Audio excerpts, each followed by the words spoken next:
From Pacifica, this is Democracy Now! Their novels and memoirs tell of families, magic, romance, oppression, violence, redemption, all the big stuff. But in her hands, the big became graspable and familiar and human. President Obama awards the Presidential Medal of Freedom to Isabel Allende. In a Democracy Now! Special, we spend the hour with Isabel Allende, one of the greatest novelists of the Americas today. Writing is such a commitment. You probably know this. It's such a commitment that it's like falling in love. You are totally immersed in it. Nothing else matters. You have to have all your time and all your energy put into that. So it's a little scary. Isabel Allende for the hour. All that and more coming up. Welcome to Democracy Now!, democracynow.org, the War and Peace Report. I'm Amy Goodman. Today, we spend the hour with Isabel Allende, one of Latin America's and the United States' greatest novelists.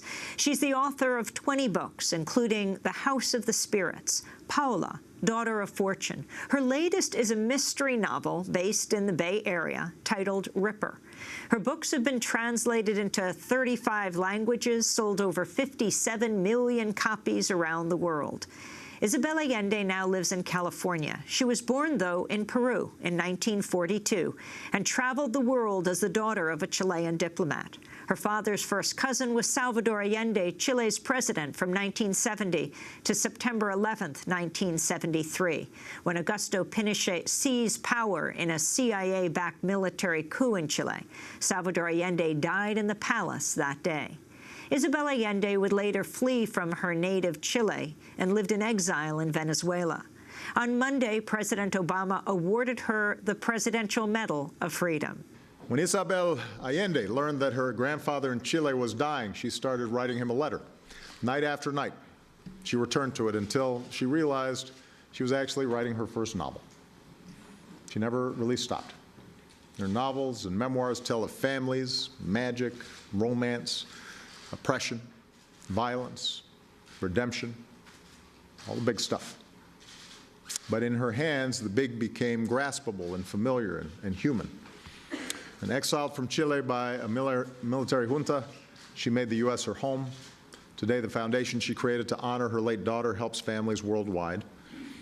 She begins all her books on January 8th, the day she began that letter to her grandfather years ago. Write to register history, she says. Write what should not be forgotten. President Obama speaking at the Presidential Medal of Freedom ceremony at the White House Monday.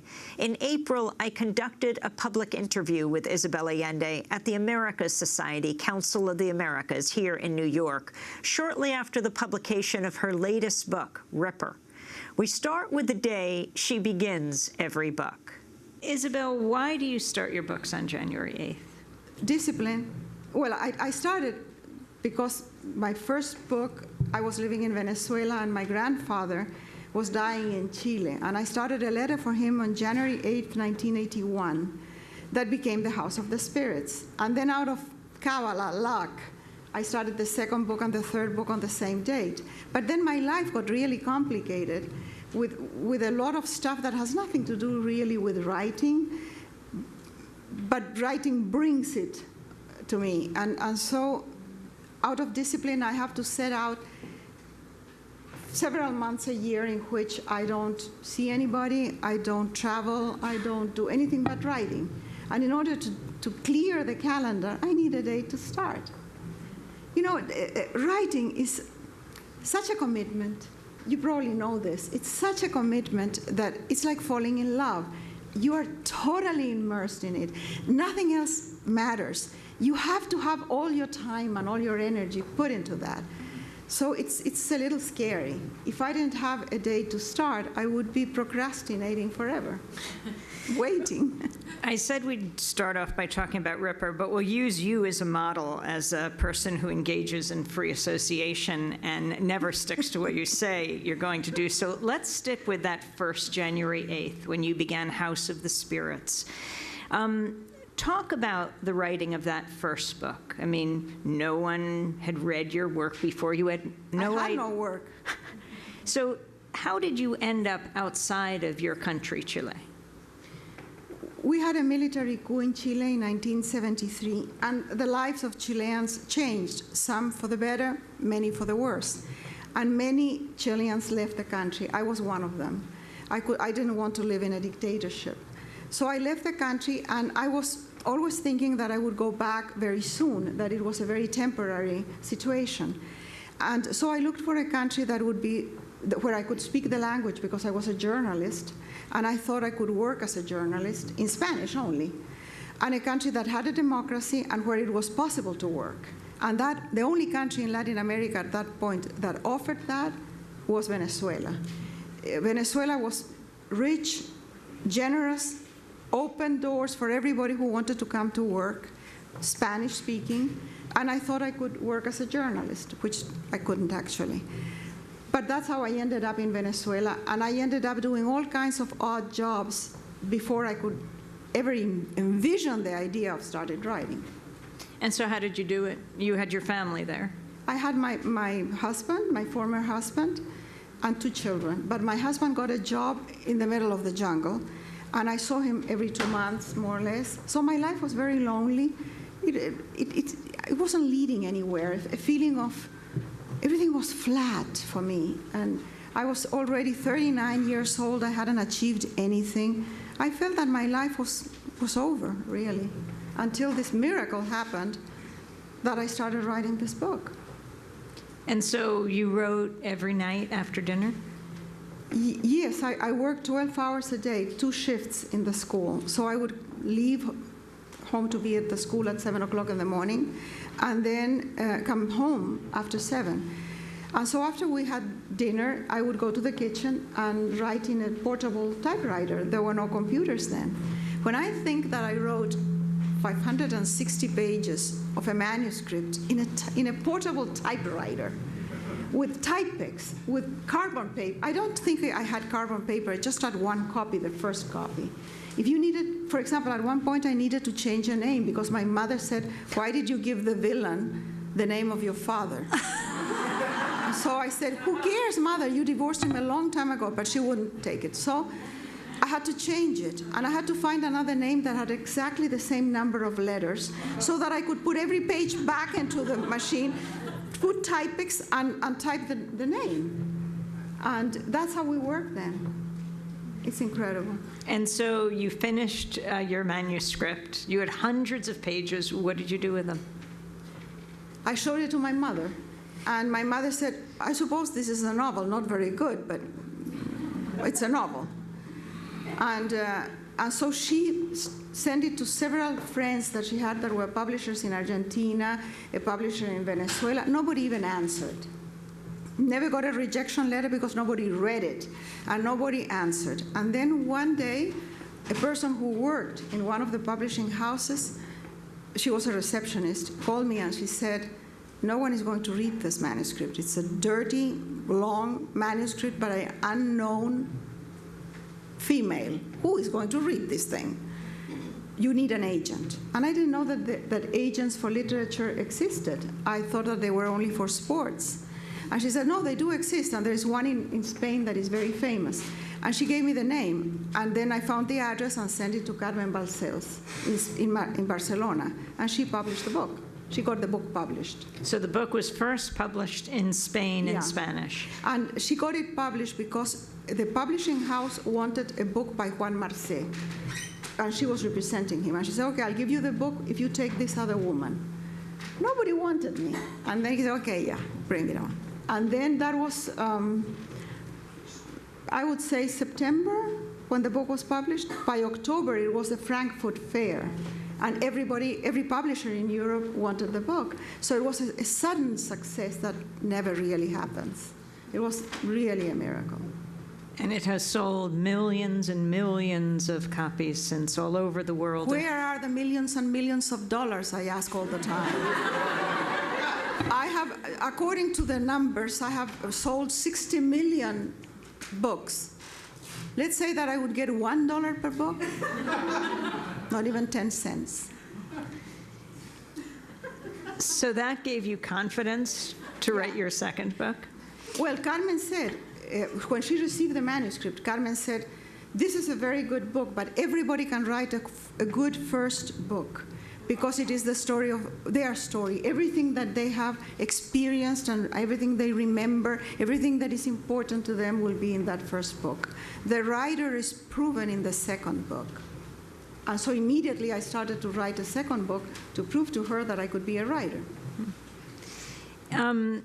And so this book, you chose to be a novel, and you wrote novel after novel, yet you were a journalist in Chile. A lousy journalist, really bad. Why did you choose novels? Because it was much easier than being a journalist. Being a journalist, you have to deal with facts, and I'm terrible at facts. I mean, my daughter-in-law is sitting there, and she says that I can never say the truth. That it's because I'm always telling a story, and the stories are so much better than the truth. Why would I ruin the story with the truth? So as a journalist, I wasn't very good. But I was never caught, though, in all my lies. I feel much more comfortable with fiction. And yet, when you were in Chile, Pablo Neruda, the great poet, asked you to interview him. Pablo Neruda asked me to go visit him in Isla Negra, where he lived. And I thought it was for an interview. But when we had lunch, and then I said, I thought the Nobel Prize had called me for an interview. I had washed my car, I had a new tape recorder. And then after lunch, I said, "Well, I'm ready, Don Pablo, we can do the interview." "What interview?" I said, "Well, I came to interview you." He said, "I would never be interviewed by you. You lie all the time. You can never be objective. You're the worst journalist in this country. Why don't you switch to literature where all these defects are virtues?" He was right, but it took me a very long time because that was 11 days before he died. And that was in August. No, 22 days in August of 1973, right before the military coup. And I wrote the first book in 1981, so it was a long time after that.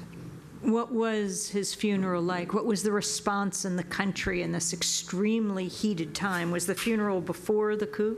No, he died 11 days after the coup.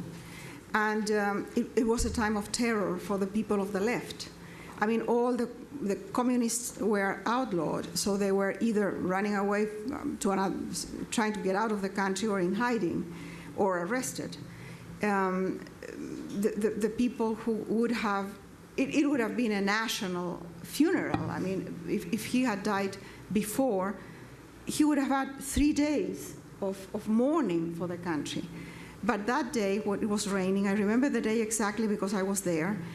Few people dared get out and follow the body to the cemetery.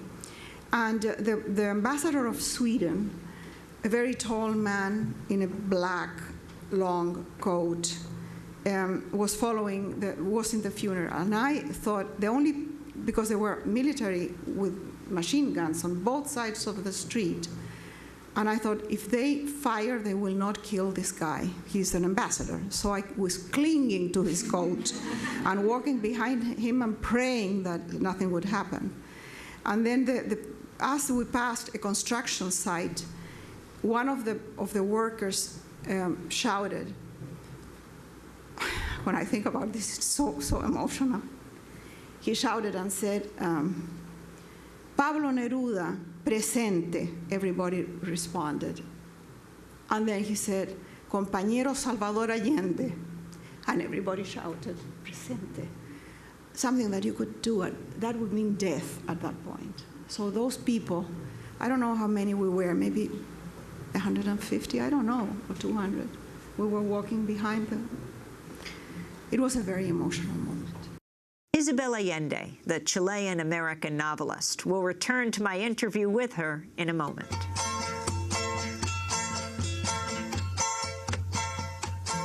Gracias a la vida que me ha dado tanto, me dio dos luceros que cuando los abro, perfecto distingo lo negro del blanco inmenso cielo su fondo estrellado,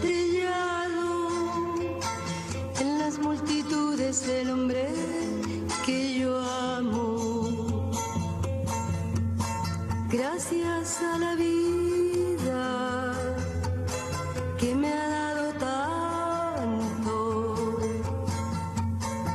me ha dado el oído, que en todo su ancho. This is Democracy Now!, democracynow.org, the War and Peace Report. I'm Amy Goodman. As we return now to the Chilean-American novelist Isabel Allende, who received the Presidential Medal of Freedom November 24th at the White House. Earlier this year, I interviewed her at the Americas Society Council of the Americas. Let's talk about Salvador Allende. How are you related to him? Vaguely, because he was first cousin to my father. And my father left my mother when I was 3.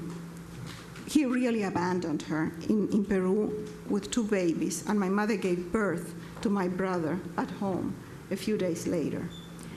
And so my mother came back to Chile, and I grew up in the house of my grandfather. I never saw my father again to this day. He's dead now. And I only saw him once in the morgue when I had to identify the body. But I couldn't identify the body because I had never seen him before. But he was related to Salvador Allende. And after my father left, the only person from the Allende family that was in touch with my mother constantly was Salvador Allende, Tencha, and the daughters that were my cousins. And then my mother, I wouldn't say that she married my stepfather, because in Chile there was no divorce, so you couldn't marry. Let's say they got together. That was the elegant way of saying that they were having sex. and they started living together, and he was a good friend of Salvador Allende. So by the time that Allende was president, those 3 years from 1970 to 1973, my stepfather was an ambassador in Argentina. And he would come every 2 months, more or less, to report to the government. And so I got to see more of Salvador Allende while he was president, but not much as I was growing up. And so that day, that other September 11th, 1973, where were you when Salvador Allende? In Santiago, and it was a strange day because people were talking about a coup, but we had no experience really in Chile. We didn't know what it was. And I tried to explain to Americans, and it's hard for you to envision the possibility that the army would take over the government, that people would be arrested, that people would be killed, tortured, that the president would die, that they would bomb the White House, that Congress would be eliminated, political parties would be eliminated. It's hard to imagine, but so it was very hard for us Chileans to imagine that something like that would happen. Now, many things led to the coup. The country was broken, was in chaos before the coup. So it was predictable that something like that would happen. Also, the CIA was involved.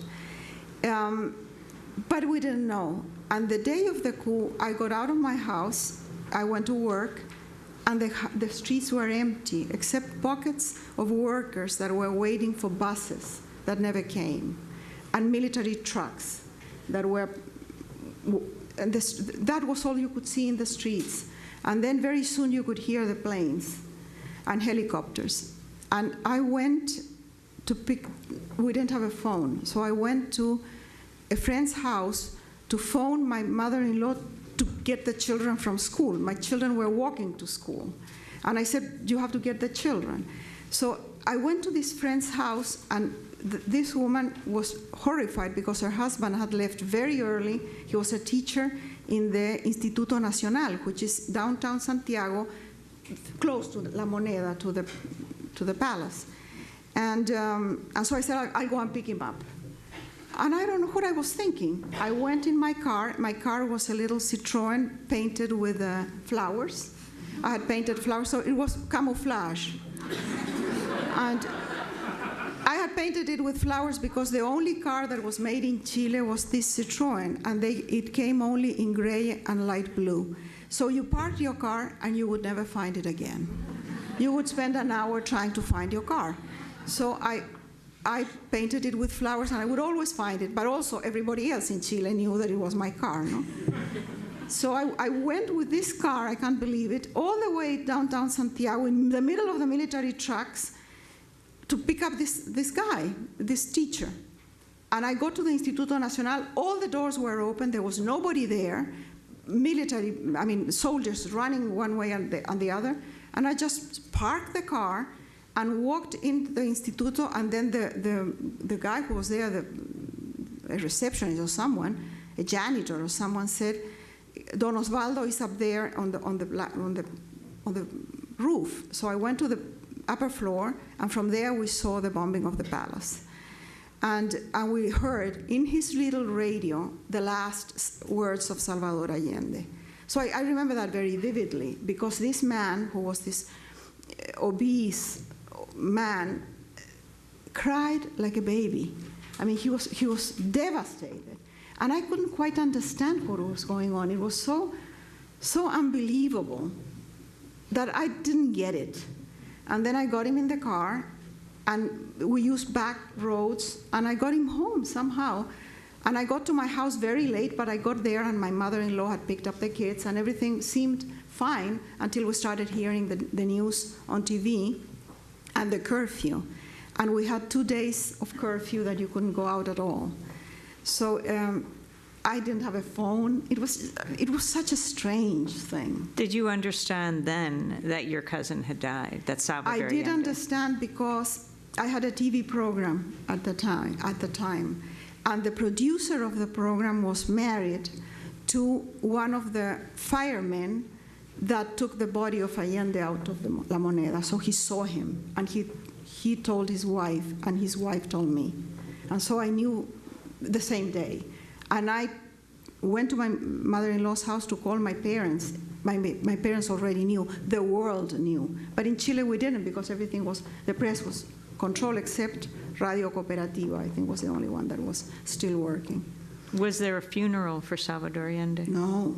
The family, the Mexican government sent a plane to rescue, to offer asylum to the family and the closest, the people who had worked with him very closely, the doctors and those who had not been arrested, because most of them had been arrested.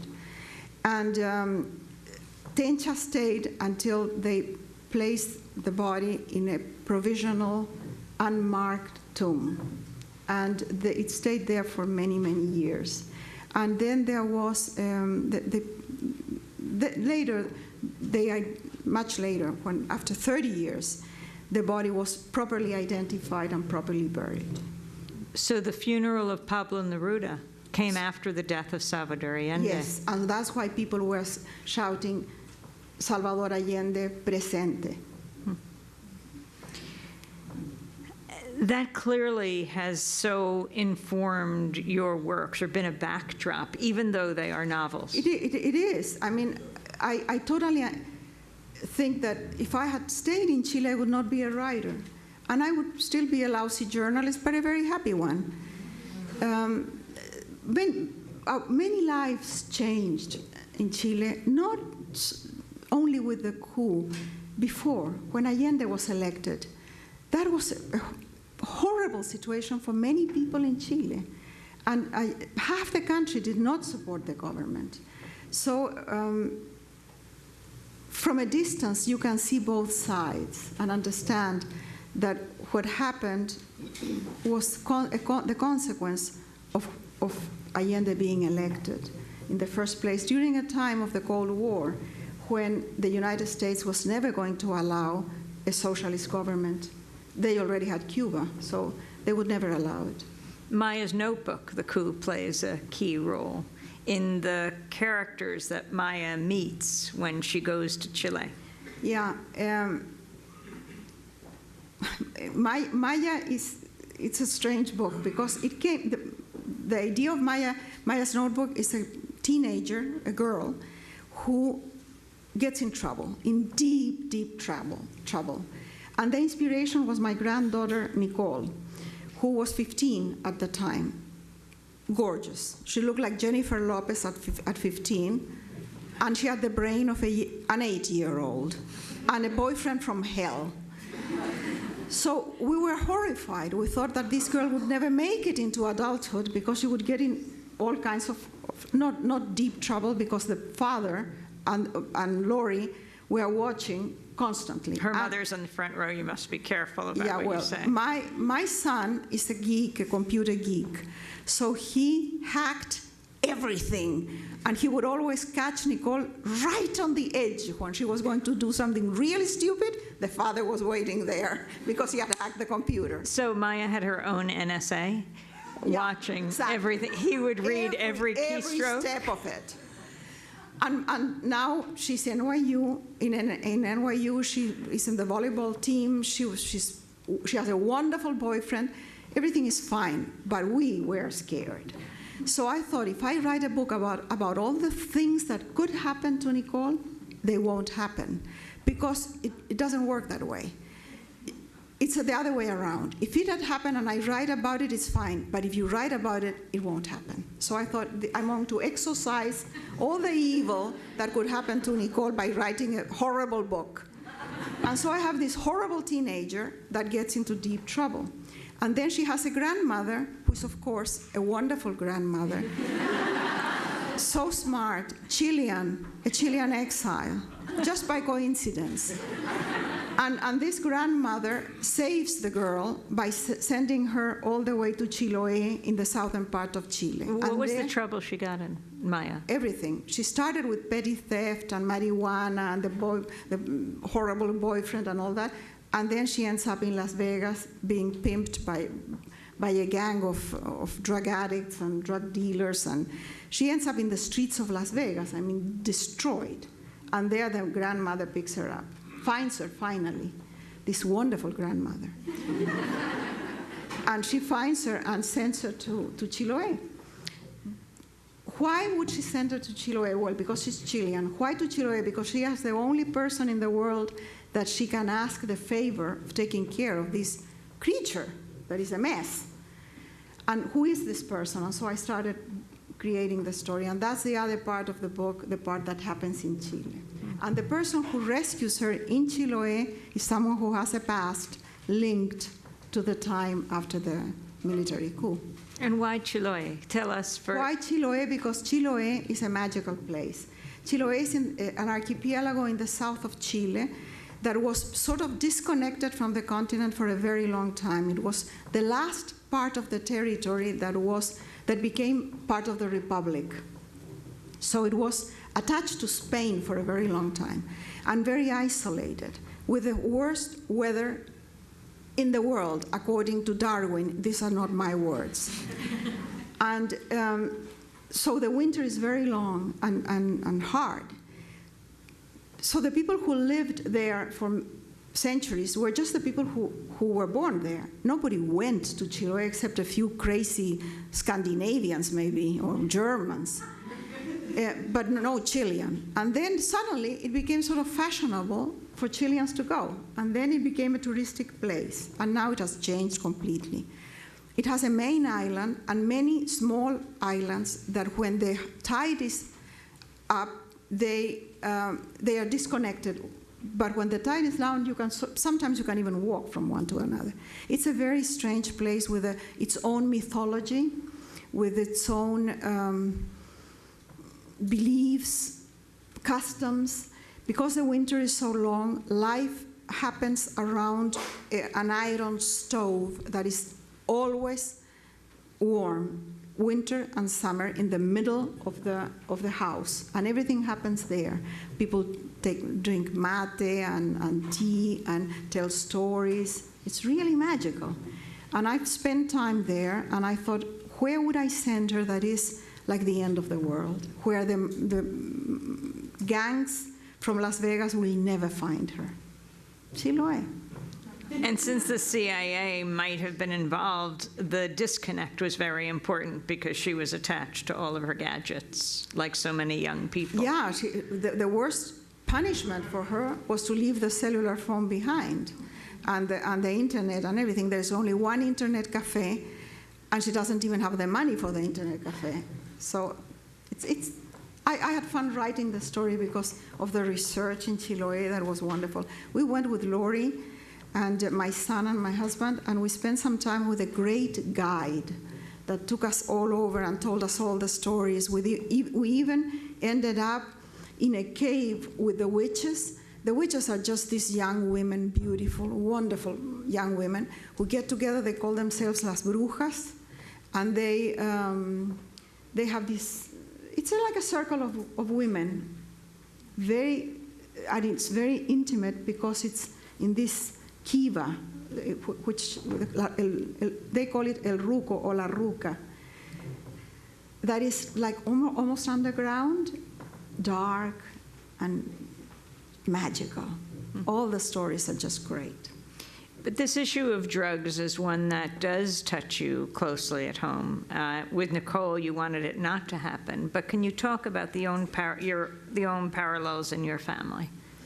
Unfortunately, I did not have to research any of the drugs or the drug world in the book, because my husband has 3 biological children. 2 of them have already died of drug-related causes. Jennifer, his daughter, and recently his son, Harley. And his oldest son is also using, and he's alive, but he doesn't have much of a life. And I have seen the devastation of drugs to the person and to everybody around, the family, the community, everybody. And in this country and in most countries, drug addiction is penalized, treated like a crime. It's a matter of public health, and it is not treated like public health. And I have seen that 80% of the problems that my stepchildren have had is because they have had to deal with the fact that drugs are illegal. And therefore they spend time in prison, in jail, they buy, they inject, and then they die, of course. So it's been a brutal experience. When I saw you last, it was when you came to talk about Maya's notebook last year. Harley had just died. And he had not wanted you to write about him when he was alive. Can you describe the book and what you had to do? I wrote a memoir called The Sum of Our Days that is not much about me, but it's about my little tribe that I had put together with a lot of effort, and now it's gone. Because all the kids went to college and it disappeared. But at the time, this little tribe was my life. And I wrote about many people in the family, and I wrote about Harley because Harley had been doing heavy-duty drugs, but he had been in rehab and he was clean. And he was clean for several years. And it was the time of redemption. And I thought that it was a beautiful story of hope that really a person could have redemption, could be rehabilitated. And actually, he lived a life, some kind of life, for many, many years until he started using again, and then he died. But at the time, he didn't want to appear in the book as a drug addict. He was right in that sense, because once you are in a book, you are forever like in a photograph, you know? I don't know, like frozen in time. And of course, he didn't want to have that portrait of him. I had to rewrite the whole book to take him out, because it wasn't as if he was in one chapter. He was all over the book. Mm-hmm. How did you feel at the time? And you must confront that in other situations. If someone feels that though you're writing fiction, it perhaps is truer than fiction, and they don't want to be included. I always take them out, because there is a limit. What stories are mine to tell and which are not? Which stories belong to other people? You cannot ruin somebody's life because you want to write a story. So I always joke and say that if I have to choose between a member of my family and a story, I choose the story, of course. But in truth, I don't, because I'm careful. And if someone, I always show them the manuscript, and if someone decides, like Harley did, that he doesn't want to be there, I take him out. What I don't do is change things. I can add things, but I don't change the tone or my vision of what is going on. If you don't want to be there, that's fine. But you cannot have me change, because amazingly, everybody wants to be more in the book than less. So how much are you going to tell about one person? You have to choose as an author. So you did include him in the next book? No. Or at any point in any of your books? Did Never. you bring him back into it once he had died? No, I haven't, and I will not, because his last, the last thing, when he told me that he didn't want to be in my book, we never talked about it again. So that is his last statement about it. Does your husband have the same privileges? What do you mean? In writing about, does he find that there are characters like him in the book that all the in time, your and books? he's so proud of it. I wrote a book called The Infinite Plan that is loosely based on his life, and he goes around telling everybody that it is his biography. And he autographs the book? Yeah, of course, he autographs the book, and he's very proud. Willie is such a character. He has no shame. It's just, he's never embarrassed about anything. It's just amazing. When Harley said, I don't want to be in the book, Willie got mad. And he said, why not? If it's true. And I said, Willie, he's your son, and he has the right to be in the book or not. And so he was completely against the idea that I should show the manuscript to people. No. Thank God he doesn't write memoirs, because that would be awful. Yeah. Isabel Allende, the Chilean-American novelist, will return to my interview with her in a moment.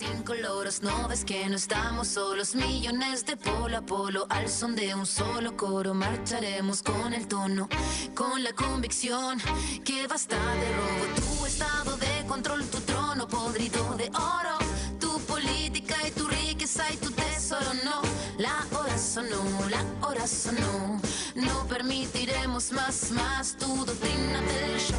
La hora sonó, sonina del shock. La hora sonó, sonina del shock. La hora sonó, sonina del shock. La hora sonó.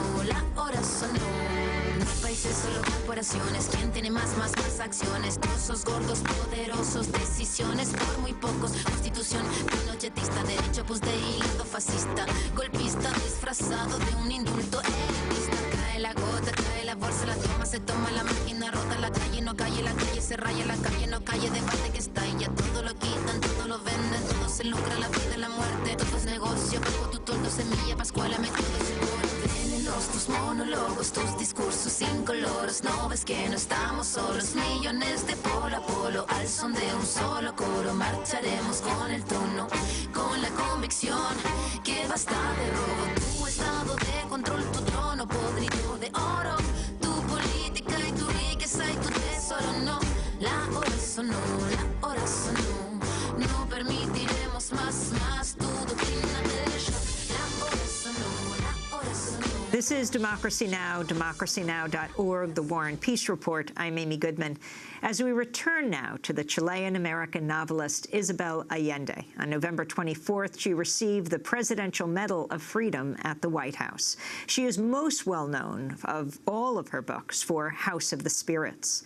Earlier this year, I interviewed her at the America Society Council of the Americas, and I asked her about her decision to write her latest book, a mystery novel. It wasn't my idea at all. In 2011, I wasn't feeling that great, feeling that age was weighing on me.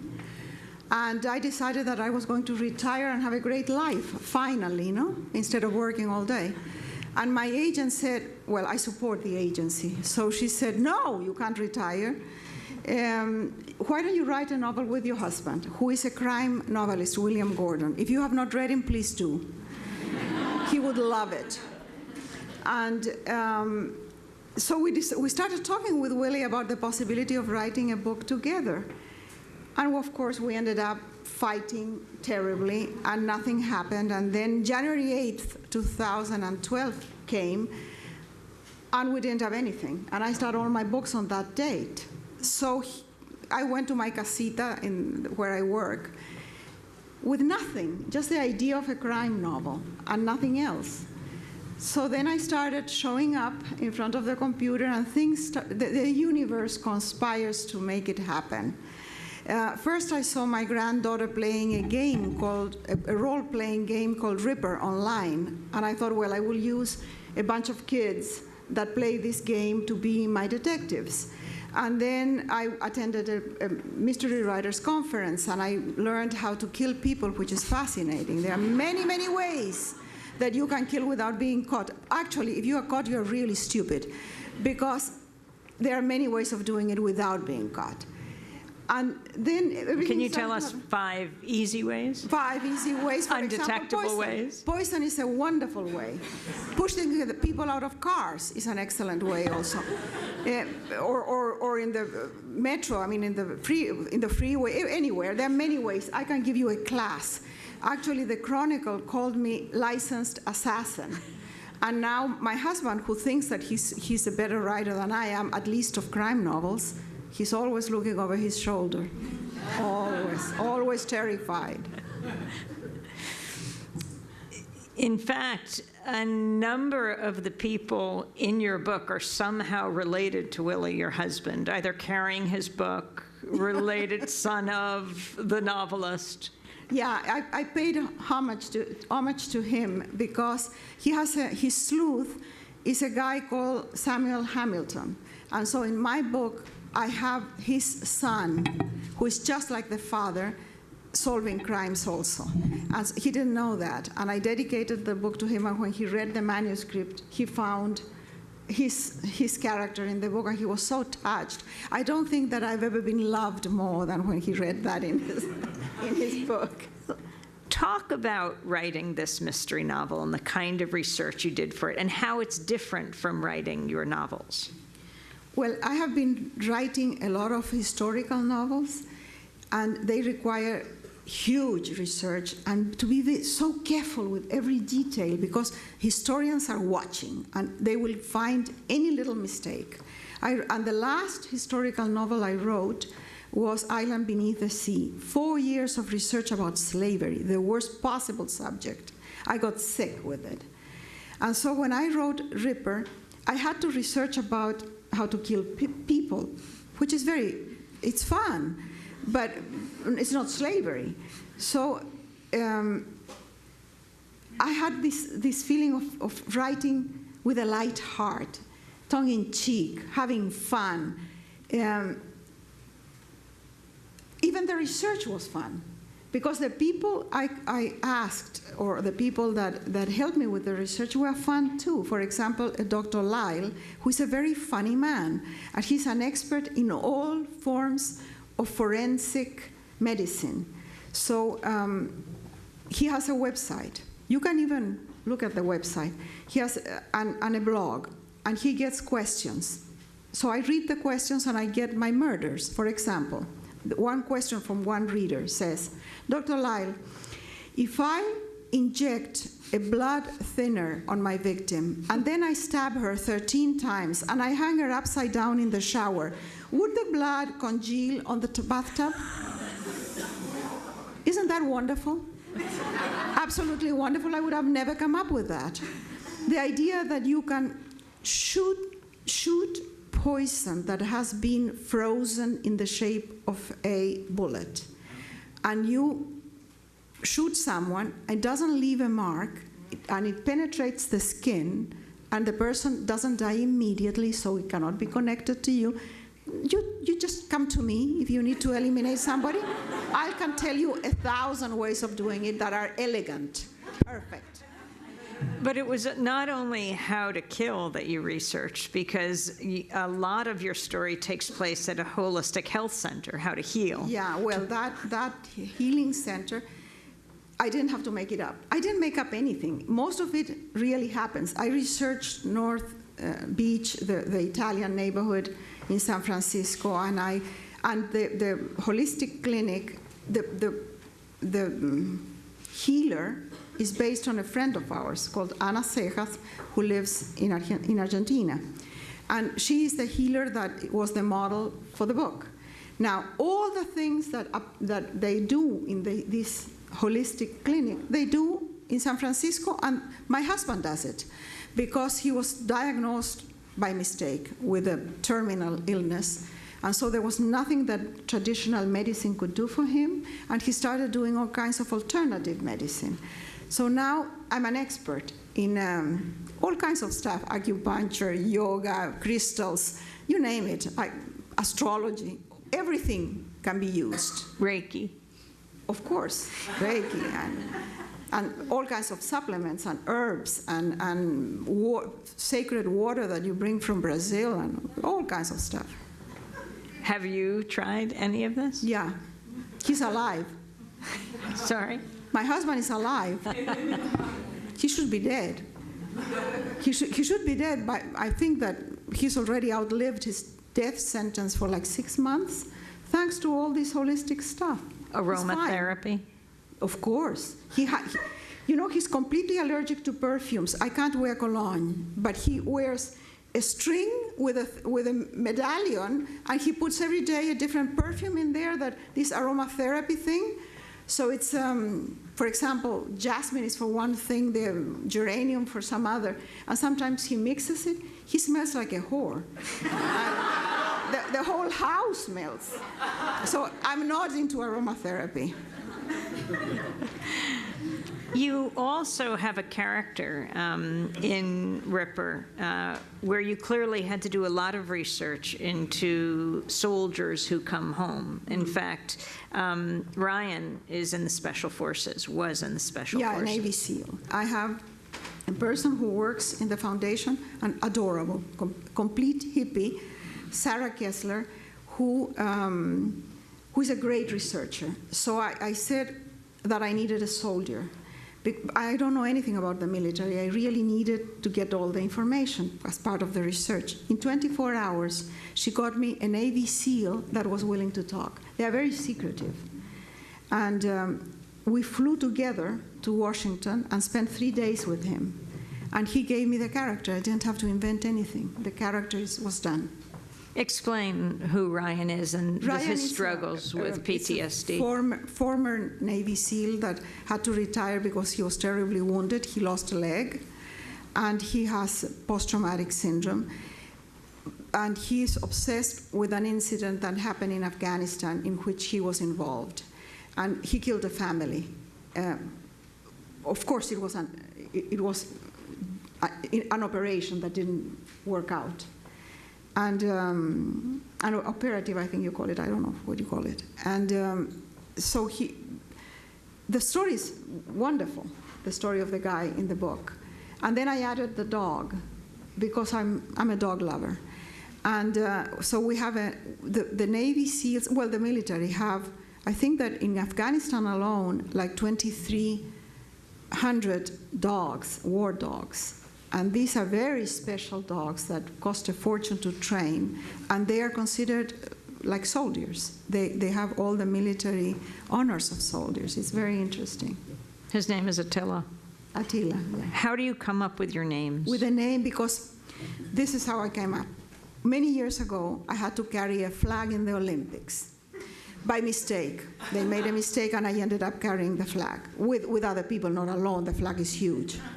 So I was carrying the flag with a bunch of people, and I was considered a VIP because, and then this is what happened, that it was the same week that some Danish illustrators had done an illustration of Mohammed. And the Muslim world was enraged. And this was the time of the Olympics, and the security had to be reinforced. And of course, they didn't trust the Italian security. I wouldn't either. So they imported it from Germany. And so these German bodyguards came. The contrast between the German bodyguards and the rest of the Italian people was just fantastic. And so the Germans organized the security for the VIP, and I was assigned a bodyguard called Thorsten. This very big German policeman dressed in black, leather with all kinds of microphones, guns, walkie-talkies, you name it.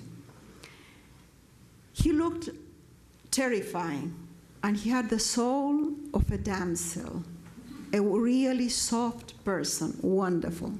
We became friends, and he had a dog called Attila. And so I named the dog after his dog because his dog died. Now that you raised the Olympics, most people might not realize that Isabel Allende is an Olympian. But you're going to have to tell us the rest of the story, and then we'll come back to Ripper, because I'd love you to read a little from it. But this was, when, 2006 in Turin, Italy? Yeah, I don't remember the year very well, but we got a phone call saying that I had been chosen to carry the Olympics, and I thought it must be a mistake. I've never done any sports in my life. I don't know what a treadmill is. I've never been in a gym. I said, what? And my son, who is really an athlete, he does the Ironman, he couldn't believe it. He thought it was the most unfair thing in the world. But they chose me to represent South America. And Susan Sarandon was going to represent North America, and Sophia Loren, Europe. Okay, and I was between them. Not a good position. So we get there, and first of all, 8 hours in the green room because of the security. So I got to really know them. Sophia Loren was all the time eating pretzels and bananas. And she's slim. How can she be slim if she eats only carbohydrates? And so she says that everything you see, she owes to spaghetti. That's not true, because I tried it and I gained 10 pounds in the wrong places. She's spectacular. She was at the time like 74, no, Lori? So she was over 70. She looked spectacular from a distance. From close, you could see more of the makeup, but still, the legs and the breasts and the tan and the mane of hair could be a wig, but I don't think so. So I asked her, you look so fantastic, or somebody asked her, and she said, posture. Posture. I walk straight, I sit straight, and I don't make old people's noises. So none of that. So now she's 80, and she still looks spectacular with no old people's noises, so keep that in mind. Then we had to carry the flag in freezing. It was by then like midnight, everybody was exhausted. And we had to stand in a place, the flag is huge, and so it's 8 people carried, all women, 4 on one side, 4 on this side. And I'm right behind Sophia Loren and in front of Susan Sarandon.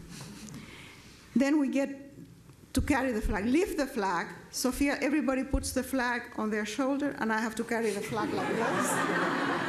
Sophia Loren was walking like a giraffe with elegance, and Susan Sarandon, spectacular and sexy behind, and I'm trotting with the flag like this. But because I was behind Sophia Loren, I was in all the pictures, of course, between her legs. But I was there. And in many of the pictures, and I have some in my office, you see the flag, you see Sophia Loren and Susan Sarandon, and my legs. The flag covers me completely. I'm invisible. So that was my 15 minutes of fame in the Olympics. Would you read from Ripper, your latest book? The most important thing, according to my husband, who is a crime novelist, as I said, in a mystery, is to have a body in the first page. So you have to start with the body, and then try to create suspense. So I'm going to read for 2 minutes a piece, one of the crimes, that is not the first one, because it's short.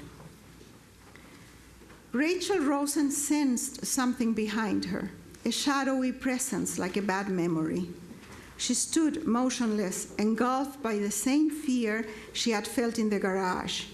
She tried to control her imagination. She did not want to end up like her mother, who had spent her last years locked in her apartment, never going out, convinced the Gestapo were waiting on the other side of the door. Old people get scared, she thought, but I'm not like my mother. She thought she heard a rustling of paper or plastic and turned towards the kitchen door. She could make out a shadow in the doorway, a blurred, bloated, faceless figure moving slowly and awkwardly like an astronaut on the moon. A hoarse, terrible howl came from the pit of her stomach, surging up through her chest like a blazing fire. She saw the fearsome creature advance toward her. A second scream stuck in her throat, and she ran out of air. Rachel rose and stepped backward, bumped into the table, and fell sideways, shielding her head with her arms. She lay on the floor, begging in a whisper for him not to hurt her, offering money and anything else of value in the house.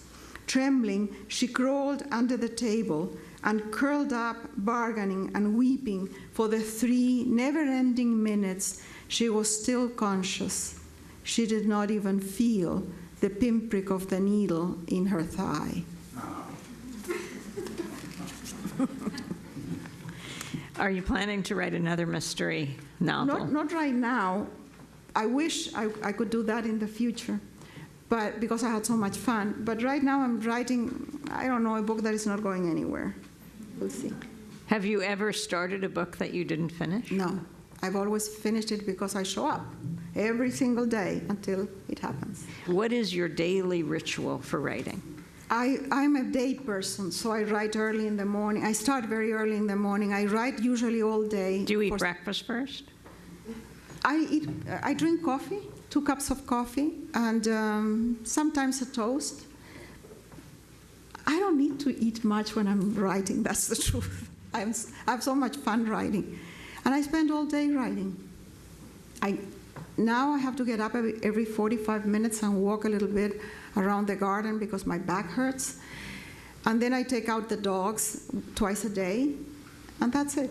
The rest is just writing, researching, reading, dreaming, thinking, living with the characters. It's a compulsion. And then when the book is done, I feel relief that finally I finished. And then I get depressed for like 25 minutes because the characters are gone. And they've been living with me for so long. They are my compañeros. Are there other aspirations you have besides writing? Yeah, I would have liked to have long legs. Chilean-American novelist Isabel Allende at the Americas Society Council of the Americas here in New York earlier this year. On November 24th, President Obama awarded her the Presidential Medal of Freedom. Isabel Allende is the author of 20 books, including The House of the Spirits, Paula, Daughter of Fortune. Her latest is the mystery novel based in the Bay Area, titled Ripper. Her books have been translated into 35 languages, have sold close to 60 million copies around the world. You can go to our website at democracynow.org to watch all of our interviews with Isabel Allende. Democracy Now! Is produced by Mike Burke, Renee Feltz, Aaron Mate, Nermeen Sheikh, Steve Martinez, Sam Alcoff, Hani Massoud, Robbie Karen, Dina Guzder, Amy Littlefield, Daniel Begun, Anna Uzbek, and Sam Riddell. Mike DeFilippo and Miguel Noguera are engineers. Special thanks to Becca Staley, Julie Crosby, Hugh Gran, Jessica Lee, David Prude, and Vesta Godars, and our camera crew, John Randolph, Karen Craig Meadows, Carla DeJesus, and Phil Raymond. I'm Amy Goodman. Our website, democracynow.org.